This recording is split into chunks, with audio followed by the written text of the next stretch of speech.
Hello, my friends, and welcome to Tatiana's Coaching. My name is Tatiana, and I am your life coach on a mission to help you find your purpose, identify your true dreams and desires, and help you build a life that is authentically aligned with who you truly are. Welcome. Today, I will be talking about procrastination. I have I have been talking about it and I will be talking about it because we all can relate to that topic. And even though very often we think we know it all, and then we catch ourselves procrastinating again. I want to make one note. We have to understand whether we are procrastinating or whether we really low on batteries. That's why we're not doing things, because the end result is the same. We're not doing anything. We're not doing things we're supposed to do, but the underlying reason is different. So we need to know what to cure. I'm saying that because I just had my personal example where I thought I was procrastinating. I came to Thailand a few weeks ago, and I just couldn't get myself together, couldn't get the routine, couldn't get myself to do stuff. And I thought I was again procrastinating. I checked myself again on all of the reasons why, and I couldn't understand why I'm procrastinating. And then I realized I was low on energy because it took so much out of me to get adjusted to the time, to the new routine, new people, new culture, new weather.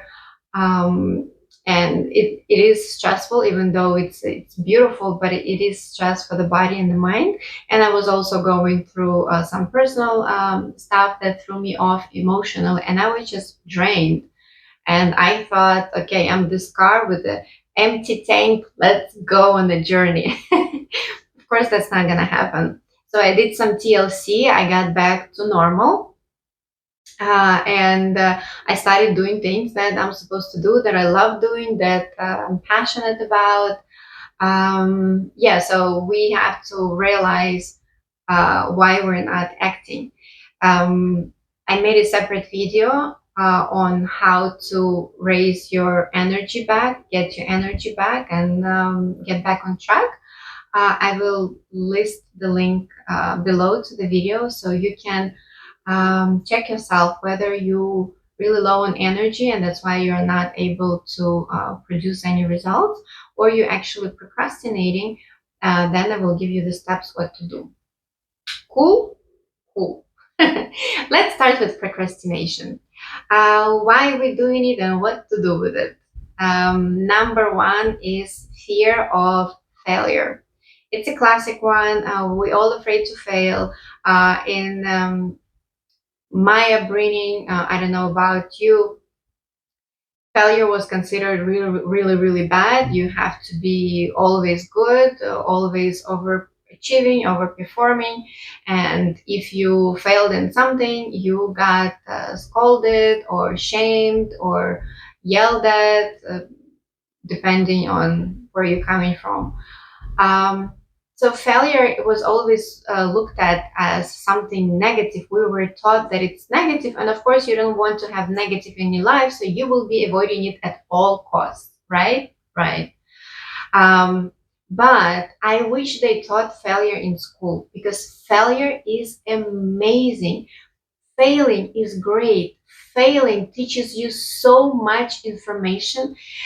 Failure contributes to your growth. Without failure, you would not be able to grow and understand a lot of things about yourself, about the world, about your direction. It's just like simply amazing. I cannot say it again. So be okay with failure. Welcome failure. Say, if I fail, okay, so what? I know it's easy to say, but you can write a plan. If I fail in this, what's going to happen and what I will do next. When you actually write it out, your brain gets peace of mind that, okay, I am safe. I know what I will be doing in case A, in case B, in case C, and you stop having that crazy stuff going on in your head, because your brain feels safe. Even if you fail, you will be knowing that you're safe and you're gonna be okay. So you will not die, but brain thinks that you will fail. This is so bad. I will die. I will this and that. So make a plan, and it will be easy for you to accept failure and know that, well, that might happen, and it's fine, and that's okay. And all of the greatest people fail, and they keep failing, and they will be failing many, many, many, many times. And it does not mean that they're not great. It means that they're having a journey and they're becoming better and better and better. And so are you. So love the failure, welcome failure, have fun with it. Cool. Number two, um, perfectionism. I'm a perfectionist. I've been struggling with it for so long. Perfectionists tend to see the world and their achievements as black and white. So it's either amazing or nothing at all. If it's somewhere average, they're like, no, I failed. This is bad. Not good enough. Um, but very often you cannot get a tangible um, mark. Of what you have done. So perfectionism like has no limit basically.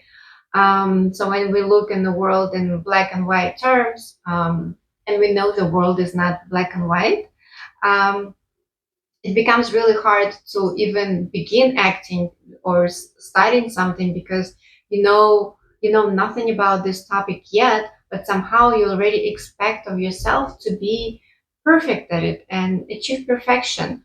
And perfection doesn't exist, and perfection is boring. So don't have that black and white. What helps me is to understand my resources, understand my priorities, where I need to try to be perfect or invest more time in something because I value that more. And even if I don't achieve something that I think I'm proud of, I'll say, well, that was good enough. I did in these circumstances, with my energy level, with my knowledge, with all of the input variables, I did my best. I did good. I did good enough. So allow yourself to be good enough. Because if you try to be perfect everywhere, well, your life will be constant chase for perfection, for for being amazing at everything. But are you gonna be happy? That's the thing. What do we want in this life? Do we want to be happy, or do we want to be perfect? We want to be happy. We want to live balanced lives, enjoy it. So throw away perfectionist out of the window and say, I am good enough. In anything that I do, I'm good enough. That was good enough. Cool? Cool. Next one is lack of motivation. Sometimes either we don't have a clear goal where we're going. So then you don't have a clear goal, you don't have a clear motivation because you don't know what you're getting at the end. Or our motivation um, is not that strong because there is a formula: level of motivation equals the reward less the energy that we spend on getting that reward. And if we spend so much energy on getting the reward, but we don't value the reward itself that much, then level of motivation drops. So you have to make sure that you truly value what you're getting. And that's why it has to be your authentic wish, your authentic desire. Imagine you need to complete a project for work, but you don't want to, you completely don't care about it. So, of course, it's hard to find motivation in you to work your weekend to finish the project. Um, yes, and you have to have a clear goal. to understand where you're going. And if you don't know where you're going, then you will have no motivation of going there. Next one is sometimes the projects are too big and it becomes too stressful and too overwhelming, and we don't know where to start. It's like having a, I don't know, a huge apple to eat, and you don't know how to start and where to start. So what helps me is having a big project divided in smaller tasks with uh, clear goals and clear timelines. Um, then when you have it, you already know, okay, I don't have to think about what's going to happen in a year. I know that I have to complete what's happening this month. Um, so it's easier, and your brain stops freaking out, and you can actually start acting.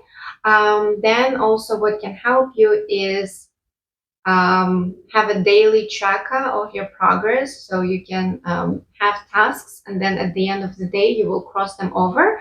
What it does, it gives your brain a sense of accomplishment and completion, and you get the momentum and energy and confidence to go to the next day, move on to the next day, and do the tasks there.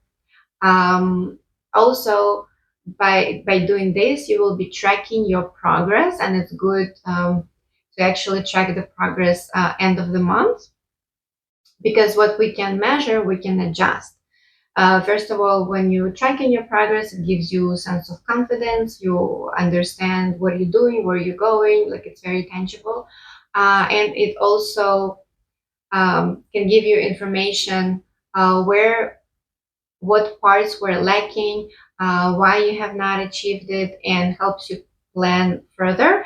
So that way you will be always measuring your progress, and you will be understanding how are you doing and where you're going, and you will have peace inside of you, because everything will be structured and understood by you.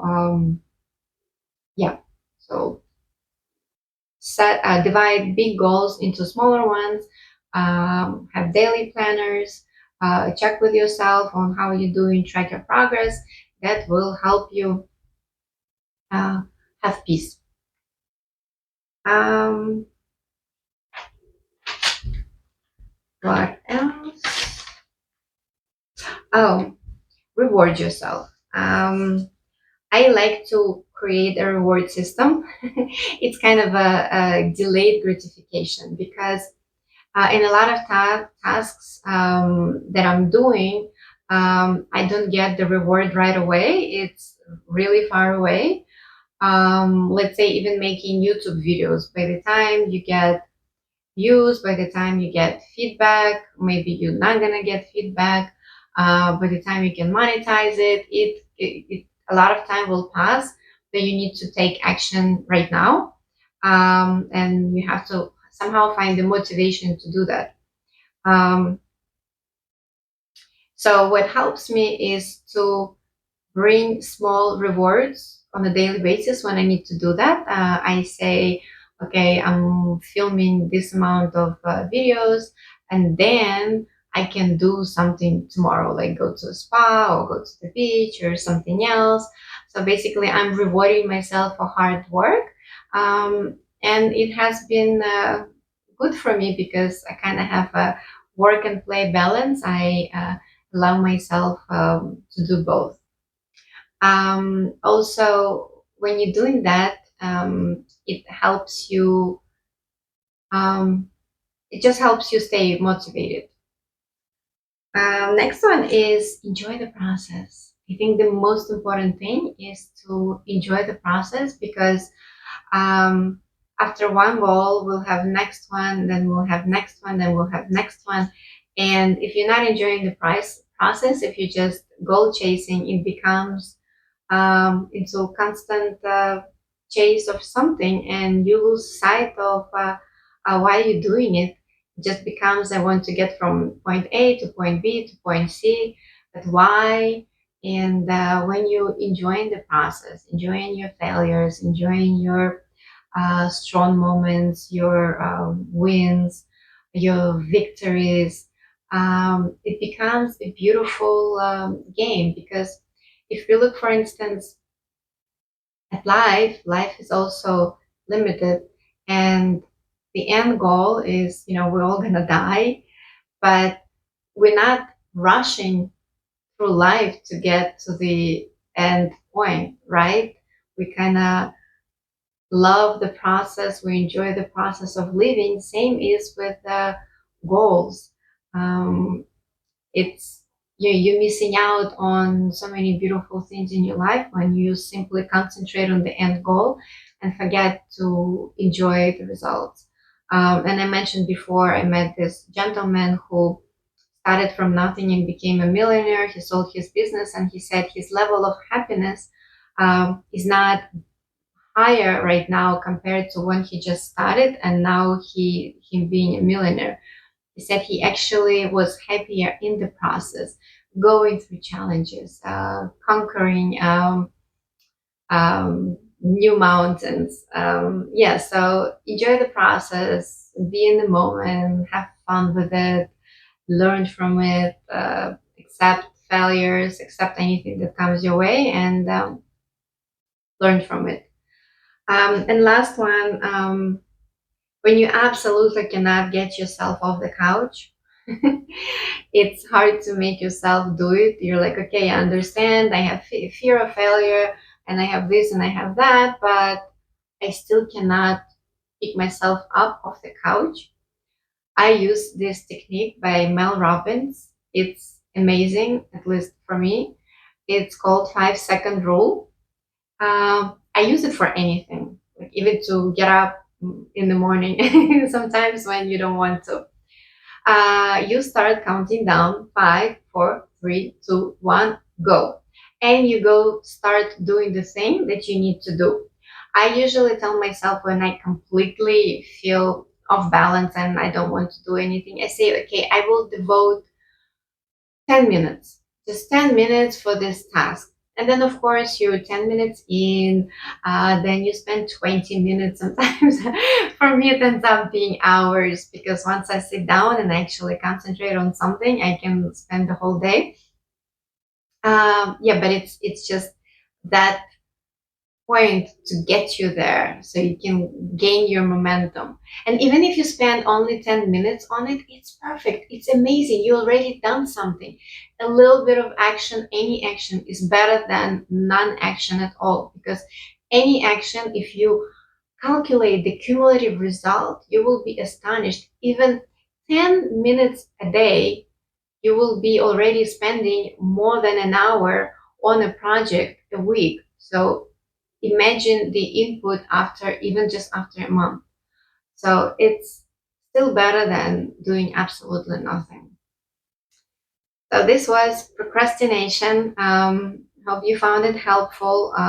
If you did, please share with your friends who struggle with it, because it's natural, it's normal. We're human beings. We will be struggling with procrastination, even when we know we're procrastinating.